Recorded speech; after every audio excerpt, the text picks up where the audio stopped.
Good night show में सुनो कहानी। एक बार की बात है, एक जंगल में एक गीदड़ रहता था। उसकी उसी जंगल में रहने वाले एक ऊंट से गहरी दोस्ती हो गई थी। दोनों रोज नदी के किनारे मिलते और खूब सारी बातें करते। कभी हंसते तो कभी गुदगुदाते, कभी एक दूसरे का मजाक उड़ाते। एक दिन गीदड़ को कहीं से पता चला कि नदी के उस पार एक खेत में बहुत सारे पके हुए तरबूज लगे हैं। उसके मुंह में ये सुनते ही पानी आ गया, लेकिन वो नदी पार तो कर नहीं सकता था, तो उसे अपने दोस्त ऊंट की याद आई। वो तुरंत दौड़ता भागता हुआ ऊंट से मिलने पहुंचा।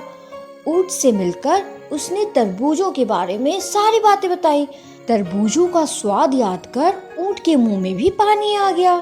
वो तैरकर नदी पार जाने के लिए तैयारी करने लगा, तो गीदड़ बोला, दोस्त, मैं भी तरबूज खाना चाहता हूँ, लेकिन मैं तैर नहीं सकता। क्या तुम मुझे अपनी पीठ पर बैठाकर अपने साथ ले चलोगे? ऊंट अपने दोस्त को कैसे मना कर सकता था। वो तैयार हो गया। उसने गीदड़ को अपनी पीठ पर बैठाया और नदी के पानी में तैरने लगा। कुछ ही देर में दोनों तरबूज के खेत में पहुंच गए। दोनों ने वहां जाकर खूब सारे तरबूज खाए। जब गीदड़ का पेट भर गया तो वो तेज आवाज में गुर्राने लगा, चिल्लाने लगा।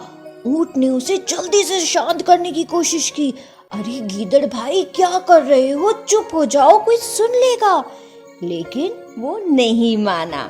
उधर उसकी आवाज खेत के मालिक के कानों में पड़ गई।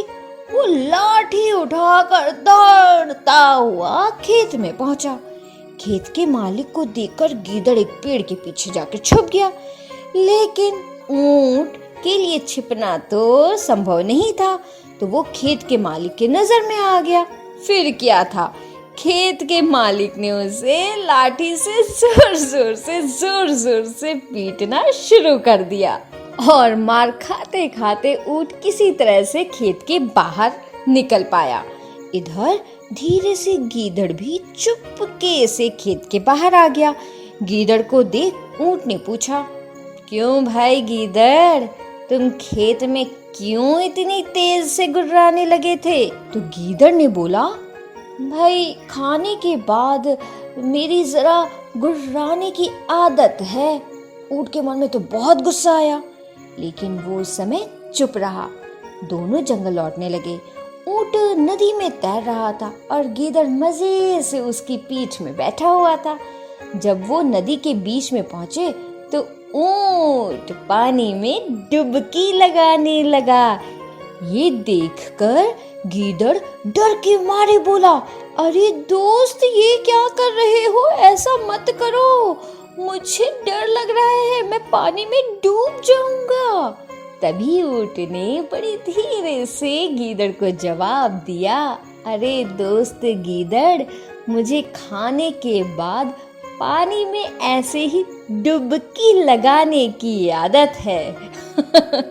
गीदड़ बड़ी मुश्किल से अपनी जान बचा पाया और उसने जो किया उसके लिए उसको बुरा भी लगा। तो बच्चों, इस कहानी से हमें ये सीख मिलती है कि हमें कभी भी किसी का बुरा नहीं करना चाहिए, समझे?